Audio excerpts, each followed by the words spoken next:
Sveiki, dvyliktokai. Šiais metais naujos temos jau nebeimsim, bet paimsim tuos pačius uždavinukus, kaip mes sprendėm ir tą pačią praeitą pamoką, tik tai šiek tiek sunkesnius. Štai toks uždavinukas. Puslapis yra 73. Mums reikia rasti minimumus, maksimumus, tai yra ekstremumus. Čia yra puslapis 73. Štai. Ką mums reikia tada daryti?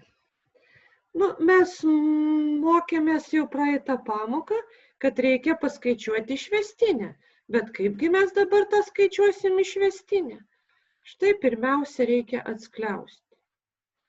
Va štai taip, 4 kartus pasisveikinti, x kart x bus x kvadratu, x kart 5 bus plus 5x, minus 3 kart x bus minus 3x ir minus 3 kart 5 minus 15.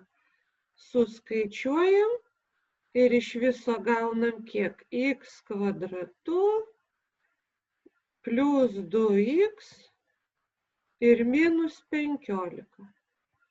Štai mūsų normali funkcija. Toliau skaičiuojam va šitos funkcijos išvestinę ir taip toliau. Pavyzdžius turit praeitą pamoką. Ekstremumai tai yra minimumai, maksimumai. Mums reikia x minimumo, x maksimumo, o gali būti, kad tik tai vienas bus, arba maksimumas, arba minimumas. Tai va, mėlieji, dabar jūsų darbas yra štai taip. 73 puslapis, 314 A, B ir D.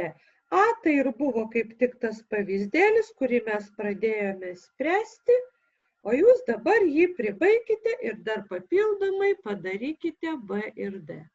A jau buvome pradėję spręsti. Išsprendę siunčiate darbus ir gaunat nurodytę pasitikrinimui. Laukiu jūsų darbelių.